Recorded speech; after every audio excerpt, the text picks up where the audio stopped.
Olá, meus amores, tudo bem com vocês? Desejo a vocês uma semana abençoada, uma excelente semana, cheia de conhecimentos. Vamos continuar as nossas matérias, né, a gente já tá chegando reta final aí desse semestre. E pra gente continuar, eu já havia mandado para vocês, né, falando os slides falando sobre doenças infecto-contagiosas, tá? Então, vamos lá. As doenças, né, infecto-contagiosas, elas são doenças de fácil e rápida transmissão, né, que são provocadas, causadas por agentes patogênicos, né, que são os causadores dessas doenças. O agente patogênico é responsável, né, e recebe o nome de agente etiológico, né, o causador da doença, né, em si. Em algumas ocasiões, né, para que ocorra a doença, é necessária a ação de um outro organismo chamado agente transmissor, né, ou vetor, que é o que vai carrear, é o que vai levar, né, o ser humano ou o animal a ter contato com esse tipo de vírus, tá? Por exemplo, né, o mosquito do Aedes aegypti, né, que é o transmissor da dengue. Os agentes patogênicos, né, desse tipo de doença geralmente são os vírus ou as bactérias, tá? O agente etiológico. O contágio, né, é feito, né, o contágio acontece através da transmissão da doença, né, de uma pessoa ou de um animal doente a um homem. Ele pode ser feito, né, de forma direta ou indireta, né? O contágio direto é quando se tocado, né, a pessoa, né, ou o animal infectado, ou pelas gotículas, né, que também que o doente pode eliminar através da fala, né, do tossir. Então depende muito para acontecer esse contato, né, esse contágio direto, tá? O contágio indireto é quando se tocam os objetos contaminados, como por exemplo lenços, roupa suja, né, roupa de cama, enfim. Os alimentos e as partículas em pó atmosférico, né, também pode ser portadores de gérmenes, tá? Que no caso são os causadores, né, os agentes etiológicos. A incubação, né, que é o período que ocorre desde o contágio até a manifestação dessa doença, né, aquele tempo que a gente fala, o período, né, a janela onde fica a exposição do vírus, porém não apresenta nenhum tipo, né, de manifestação dessa doença em si, tá? É muito variável, né, vai depender do tipo, né, de vírus que teve contato com o paciente. Em alguns casos demora algumas poucas horas, né, enquanto outros a doença se manifesta após vários meses de ocorrido o contágio, tá? Infecção denomina-se assim a entrada, desenvolvimento e multiplicação de um agente infeccioso. A infecção produz-se as defesas orgânicas, tá? Agora vamos falar em relação, né, à endemia, epidemia, né, e também à pandemia. A endemia é qualquer doença localizada em um espaço limitado, né, denominado faixa endêmica. Significa que a endemia, né, é uma doença que se manifesta apenas numa determinada região de causa local, tá? Não atingindo nem se espalhando por outras comunidades, tá? Vamos supor que pega uma cidade só, um bairro só, tá? Isso é uma endemia, um tipo de comunidade, tá? Agora, epidemia é uma doença infecciosa, né, e transmissível que ocorre numa comunidade ou região e pode se espalhar rapidamente para outras pessoas de outras regiões, originando um surto epidêmico, né? Isso poderá ocorrer por causa de um grande, né, desequilíbrio ou uma mutação do agente transmissor da doença ou pelo surgimento de um novo agente que pode ser desconhecido, tá? E a pandemia é quando atinge grandes proporções, né, podendo se espalhar por um ou mais continentes ou por todo o mundo, causando inúmeras mortes ou destruindo cidades e regiões inteiras, tá? Então, a pandemia é o que a gente está vivendo hoje, né?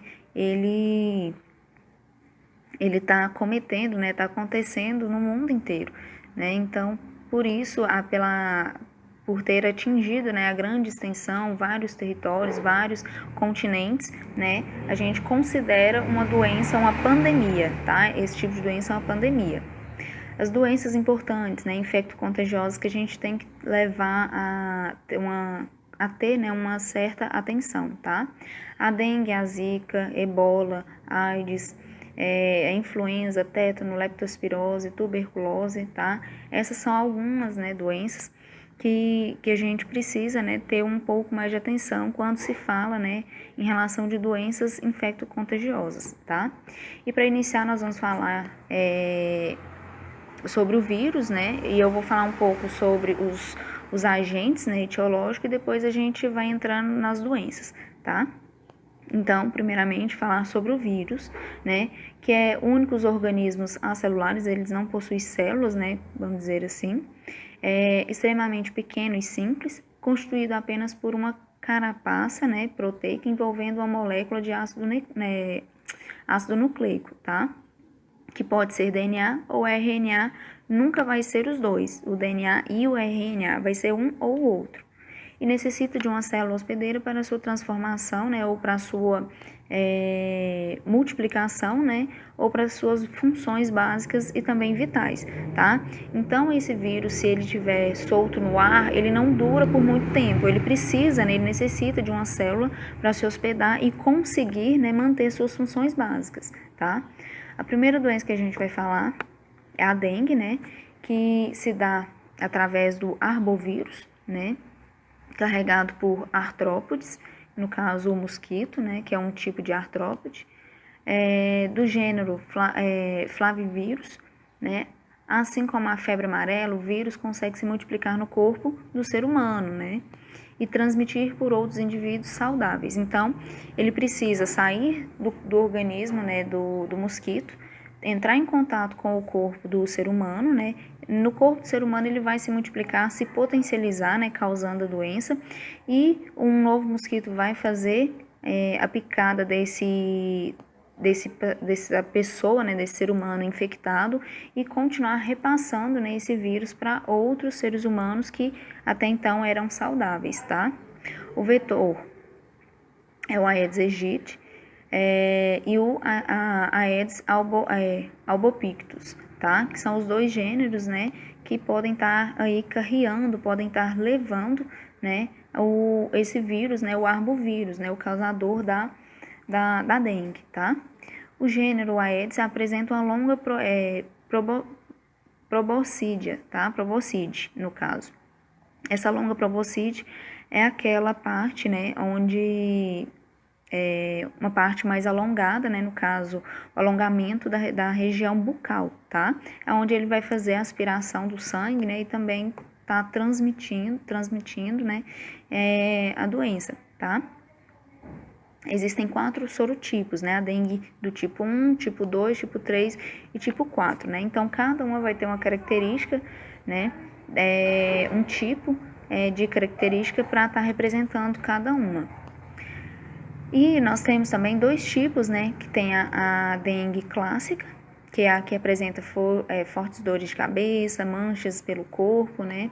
Náusea, vômito, moleza, cansaço, dor nos ossos, né, e também nas articulações, febre súbita e alta, dor atrás dos olhos, falta de apetite, de paladar, né, que o pessoal normalmente reclama que não está sentindo o gosto das coisas ou sente aquele gosto amargo, né, dos alimentos.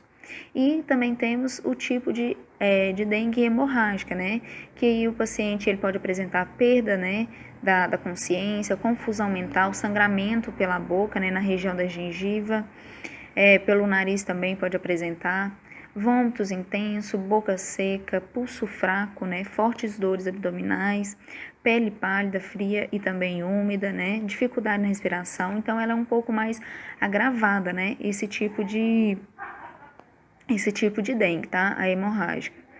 E temos também a diferenciação, eu coloquei uma fotinha para vocês, né? A diferenciação entre a dengue e também a chikungunya, né? Que pode ser transmitida, né?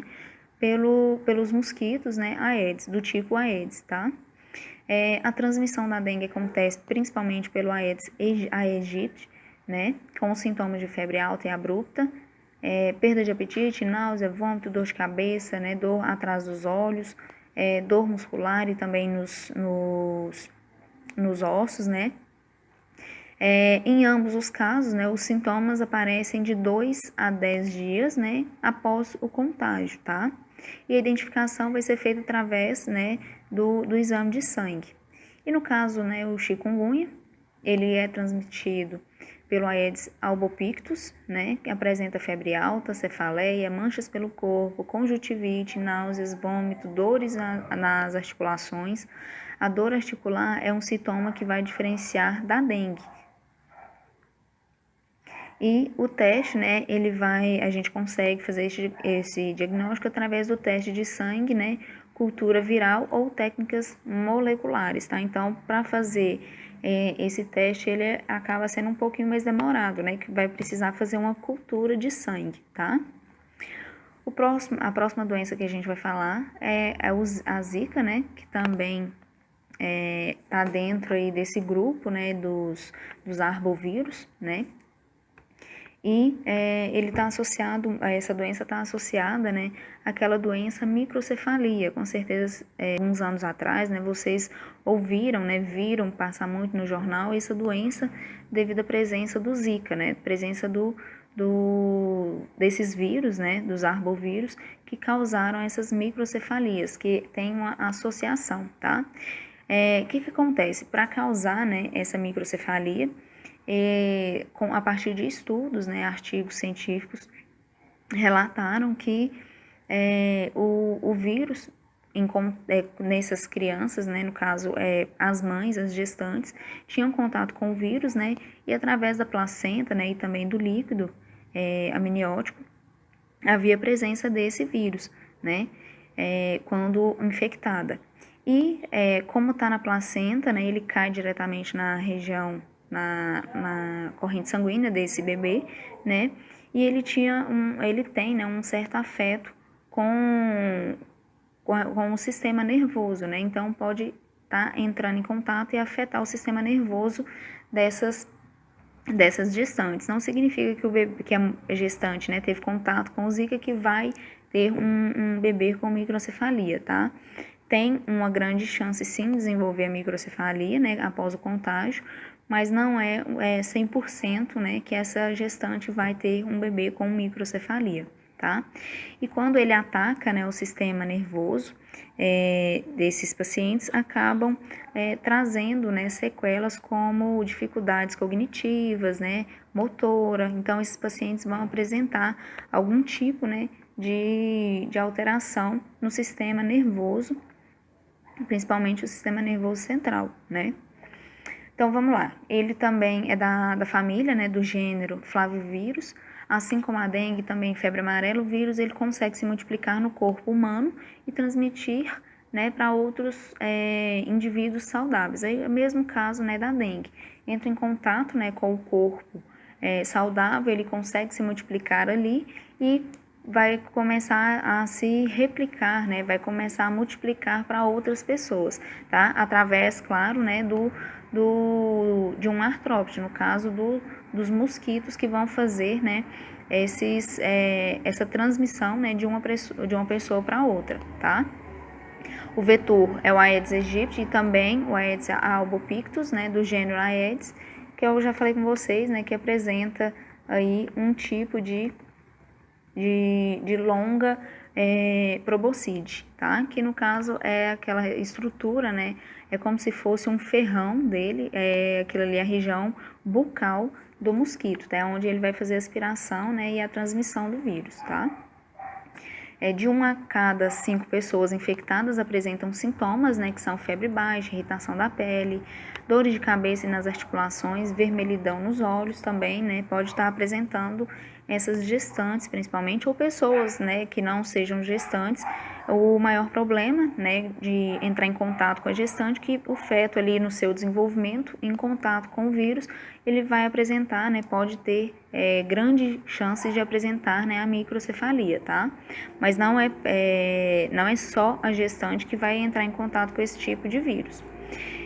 Incubação não conhecido, parece ser de 3 a 1 semana, então não tem definido certo, né, quanto tempo de incubação que é aquele período onde ele fica um período de latência, né, que a gente chama o período de latência, que é do momento a partir do estágio do contato, né, do contágio, até aparecimento dos sintomas, tá? Até então nada definido, mas parece ser de 3 a 1 semana esse período de latência, esse período de incubação, tá? O tratamento é tratar os sintomas gerais, né? Não há cura. O próprio sistema imunológico ele vai combater o vírus, tá? Uma coisa importante, né? O vírus ele está presente na corrente sanguínea durante a primeira semana. Então, desde a primeira semana, né, de contato, né, esse vírus já vai estar presente na corrente sanguínea desses pacientes, tá?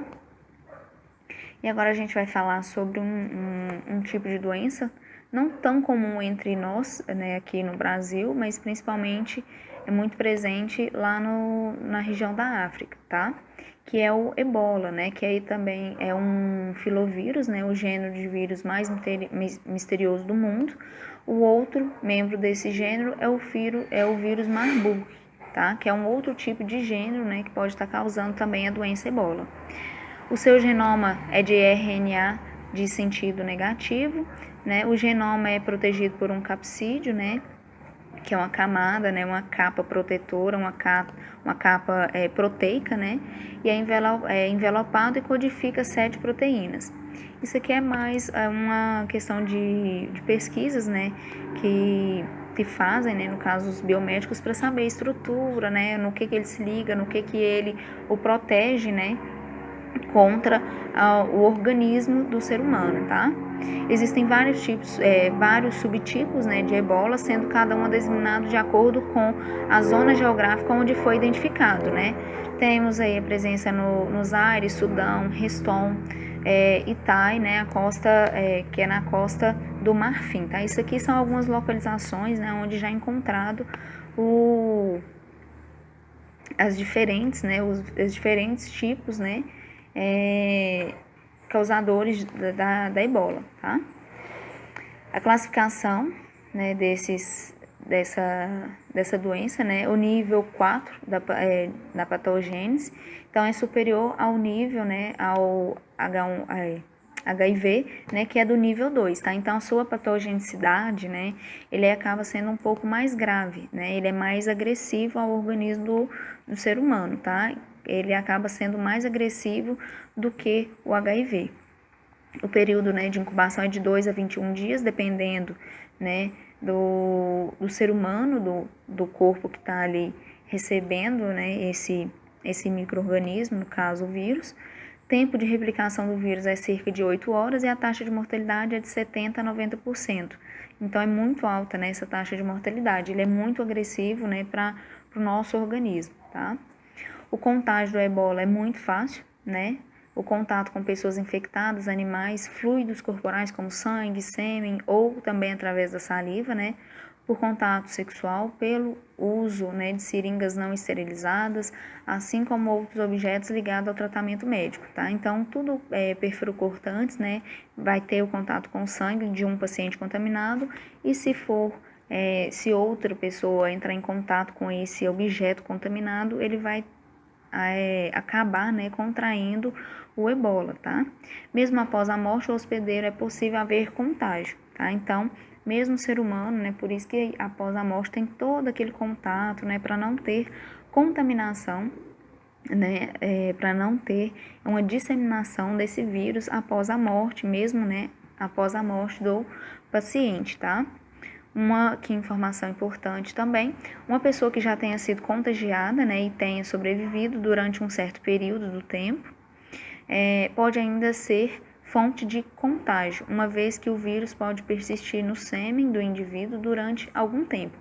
Então, mesmo que a pessoa tenha sobrevivido, né, por um tempo, ele pode ainda contaminar outras pessoas, tá? Através do sêmen, principalmente.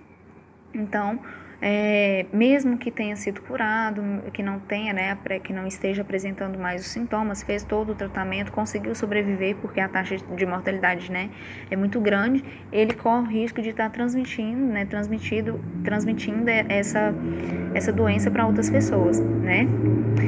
E agora vamos falar sobre a influenza, muito comum, né, principalmente nessa época aí que a gente está tendo, né, que todo ano tem que tomar as vacinas, né, a vacina da influenza, porque acaba sendo um contágio muito fácil, né, então, principalmente os idosos acabam sendo muito afetados, né, devido a esse tipo de vírus.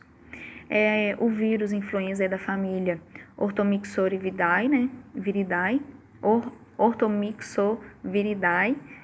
Existem 3 tipos de vírus da influenza, que é o A, B e C, porém somente o A e B, né, que vão causar as doenças, né, com mais impacto significativo para a nossa vida, né, para a saúde humana, tá? Sendo os principais causadores das epidemias anuais, que é aquelas gripes, né, que todo ano acaba acontecendo, né, numa data, né, específica, num período, né, específico do ano, tá? A influenza A, ela é essencialmente um vírus das aves, né, que se adapta ocasionalmente aos humanos, podendo causar as pandemias. E o influenza B é responsável pelos surtos localizados em pequenas comunidades, por exemplo, nas escolas.